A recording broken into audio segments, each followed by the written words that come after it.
মৎস্য সংরক্ষণ আইন ১৯৫০ অনুযায়ী জুলাই থেকে ডিসেম্বর পর্যন্ত সময়ে ২৩ সেন্টিমিটারের ছোট আকারের রুই, কাতলা, মৃগেল, কালীবাউস, ঘুনিয়া মাছ ধরা নিষিদ্ধ এবং শাস্তিযোগ্য অপরাধ।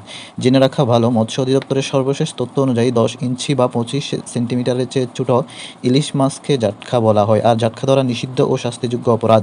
নভেম্বর থেকে জুন মাস পর্যন্ত অর্থাৎ ৮ মাস জাটকা এবং প্রজনন মৌসুমে ২২ দিন ইলিশ মাছ ধরা নিষেধ বা বিক্রি নিষিদ্ধ থাকে। এছাড়াও সমুদ্রে বছরে মাছ ধরা বন্ধ থাকে ৬৫ দিন।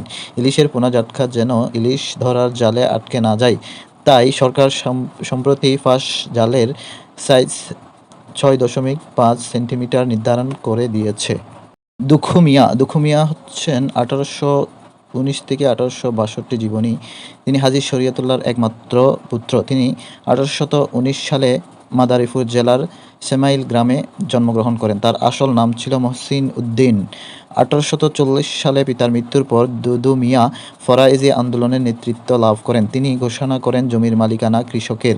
তিনি আরও ঘোষণা করেন জমি থেকে খাজনা আদায় আল্লাহর আইনের পরিপন্থী।